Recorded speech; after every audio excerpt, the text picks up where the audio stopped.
السلام علیکم معزز ناظرین، خوش آمدید کہتا ہوں آپ کو اپنے چینل میں۔ امید کرتا ہوں آپ سب اللہ تعالیٰ کی رحمت سے اور اس کے فضل و کرم سے خیر خیریت سے ہوں گے۔ نبی کریم صلی اللہ علیہ وآلہ وسلم شب معراج میں بیت المقدس کی طرف جاتے ہوئے مصر کے قریب ایک مقام سے گزرے تو انہیں نہایت ہی عمدہ اور اعلیٰ خوشبو آنے لگی۔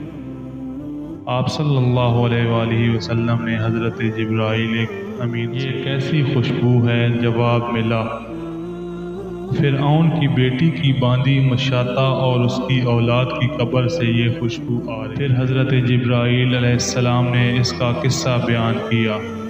مشاطہ فرعون کی بیٹی کی خادمہ تھی اور خفیہ طور پر اسلام لا چکی تھی۔ ایک دن فرعون کی لڑکی کو کنگھی کرتے ہوئے اس کے ہاتھ سے اتفاقاً کنگھی گر گئی۔ وہ اٹھانے لگی تو اس کی زبان سے بے ساختہ بسم اللہ نکل گیا۔ اس پر شہزادی نے کہا، تو نے آج ایک عجیب جملہ بولا، رب تو میرا باپ فرعون ہی ہے، پھر تم نے یہ کس کا نام لیا ہے؟ اس خادمہ نے جواب دیا، فرعون رب نہیں بلکہ رب وہ اللہ ہے جس نے مجھے، تجھے اور فرعون کو پیدا کیا اور روزی دیتا۔ شہزادی نے کہا، اچھا تو میرے باپ کے سوا کسی اور کو رب مانتی ہے؟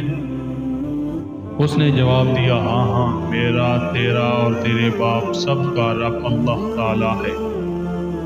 شہزادی نے اپنے باپ سے کہلوایا اور جب فرعون کو پتہ چلا تو وہ سخت غصہ ہوا اور اسی وقت اس نے اس خادمہ کو دربار میں بلایا۔ کہا، تو میرے سوا کسی اور کو اپنا رب مانتی ہے؟ تو اس خادمہ نے کہا، میرا اور تیرا رب اللہ تعالی ہے جو بلندیوں اور بزرگی۔ فرعون نے اسی وقت حکم دیا کہ تانبے کی جو گائے بنی ہوئی ہے اس کو خوب دبایا جائے اور بالکل جب آگ جیسی ہو جائے تو اس میں اس خادمہ اور اس کے بچوں کو ایک ایک کر کے ڈال دیا جائے۔ چنانچہ جب آگ گرم کی گئی وہ گرم کی گئی، جب آگ جیسی ہو گئی تو حکم دیا اس کے بچوں کو ایک ایک کر کے اس میں ڈالو۔ اچھا میری ایک درخواست منظور کرو، میری اور میرے بچوں کی ہڈیوں کو ایک جگہ دفن کر دینا۔ اس نے کہا، اچھا تیرے کچھ حقوق ہمارے ذمہ ہیں اس لیے یہ منظور ہے۔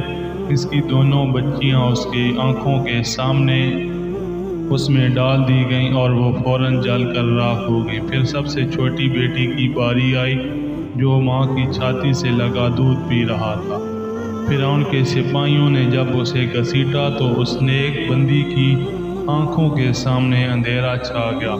اللہ تعالیٰ نے اسی وقت اس بچے کو زبان دی اور اس نے بآواز بجان، افسوس نہ کرو اماں جان، ذرا بھی پس و پیش نہ کرو، حق پر جان دینا ہی سب سے بڑی نیکی ہے۔